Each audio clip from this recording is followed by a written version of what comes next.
So mga sangka, ito, matinding balita to mula po sa international. May mga Pilipino daw po, mga sangkay na inatake nitong Iran forces. At matindi po ang tama mga sangkay, no? Nilusob po sila ng puwersa ng Iran. Nasabi ko sa inyo mga sangkay, hindi po talaga maayos kausap itong Iran. Nakala ko okay na po sa Pilipinas yan eh. 'Di ba? Pero wala eh. Kaya dapat lang po talaga pulbusin sila ng bansang Amerika eh. Anyway, bago natin pag-usapan yan at alamin kung ano ang totoo tungkol dyan, makikita nyo po yung subscribe button sa baba ng video na to. I-click nyo lamang po yung subscribe, i-click ang bell, at i-click nyo po yung all. Sa mga nanonood po sa Facebook, i-follow nyo po yung ating Facebook page. So ngayon kasi mga sangka, ito yung ganap. Ito daw po yung nangyari.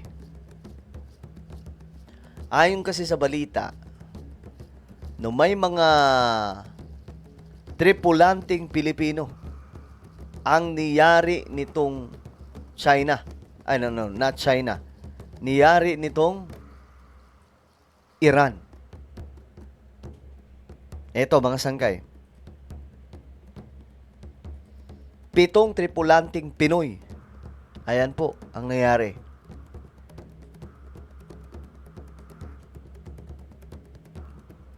Doon po ito sa Strait of Hormuz. So kawawa naman po ito mga Pilipino. Talagang niyari po sila ng Iran, pambihira. 7 tripulanteng Pinoy ang sugatan sa pag-atake ng Iran sa sinasakyan nilang barko sa Strait of Hormuz. Kita nyo mga sangkay? So may mga kumakampi dito sa Iran, di ba? Ngayon, kampihan nyo. Di ba? Ngayon, kampihan nyo kahit kapwa na natin mga kababayan yung niyayari po nitong Iran.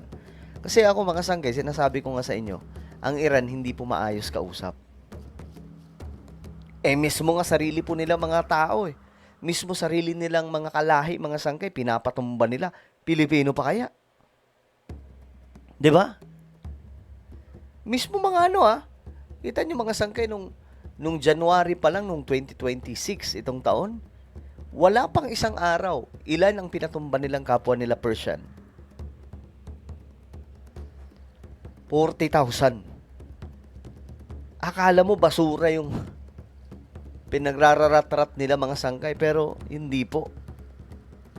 Kapwa nila kababayan. How much more ito? Dumadaan po dyan mga sangkay. I'm sure mga asiman siguro ito. 'Di ba? How much more yung mga Pilipino na hindi naman po nila kaano-ano.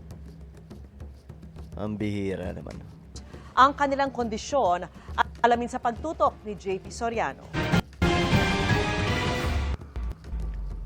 7 Pilipinong tripulante ng container ship na the San Antonio ang nasugatan matapos atakihin ng Iranian drone sa Strait of Hormuz nitong Martes. Okay, matapos atakihin. You see, mga sangkay, inatake sila nitong Iran.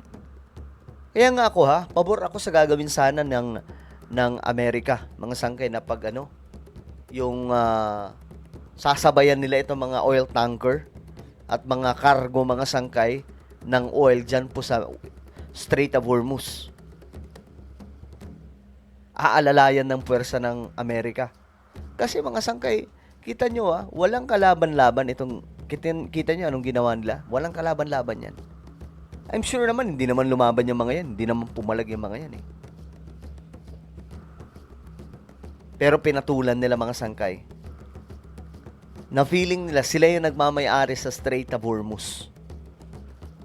Ang bihira.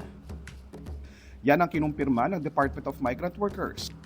Ayon sa DMW, nasa Intensive Care Unit o ICU sa isang di tinukoy na ospital sa pinakamalapit na bansa sa Strait of Hormuz ang ilan sa mga nasugatan. Anong bansa kaya? Kasi sana naman hindi po sa Iran nadala.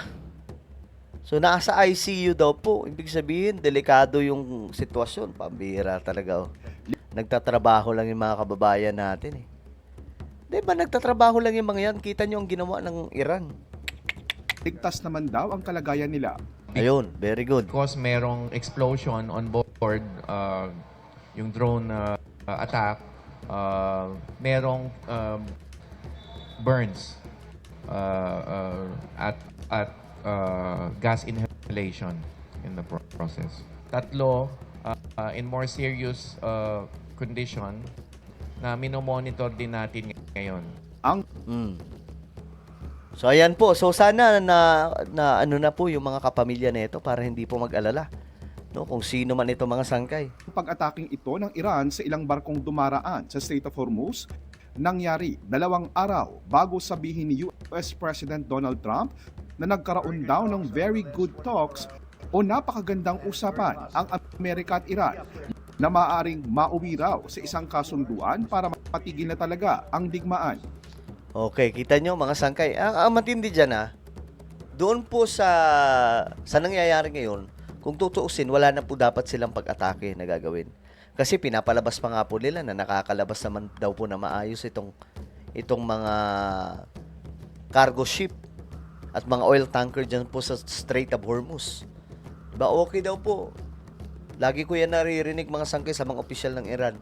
Yun pala, may mga ginagawa pa rin silang kalokohan. Inaatake nila kahit walang kalaban-laban at nasa peace talks po itong dalawang bansa. Nasa ceasefire at may usapang pangkapayapaan. Hudas talaga. Sabi ni Trump, dehadong-dehado na raw ang Iran kaya gusto nang makipagkasundo. They want to make a deal badly, and we'll see if we get there. We've had very good talks over the last 24 hours, and it's very possible that we'll make a deal. Yeah, please. Bago ito, sinabi ni Trump na dahil sa pag-usad ng kasunduan sa Iran, pansamantala namang ititigil ng Amerika ang pag-escort ng mga barko sa Strait of Hormuz. Ayun. Yun dapat kasing gagawin ng US, no? Magkakaroon po ng i-escort po ng Amerika lahat ng mga barko na dumaraan sa Strait of Hormuz. Malakas na puwersa po yun ang ilalabas nila. Kaya nga lang mga sangkay, medyo kumalma sila kasi nga po mayroon daw ilalatag yung Iran na isang kasunduan na kung saan yun na daw po yung tatapos sa digmaan. Kaya pause muna sila, standby muna. Titingnan muna nila yung ilalatag ng Iran. Pero yun na nga mga sangkay, hindi po talaga tumutupad ang Iran sa usapan. Kaya nga po kita nyo, may ceasefire sila pero inatake po yung Pilipinas ay yung barko na sinasakyan ng mga kababayan natin. Para makita kung maisa sa final at mapipirmahan ang kasunduan. JP Soriano. Okay, so yan po yung ganap ngayon mga sangkay. Pambihira, ipagdasal po natin yung mga kababayan po natin. Sila po ay 7 tripulanteng Pinoy. No? Pambihira. Ano po ang inyong opinion? Comment down below. Huwag niyo pong kalimutan na i-subscribe yung ating YouTube channel. God bless everyone.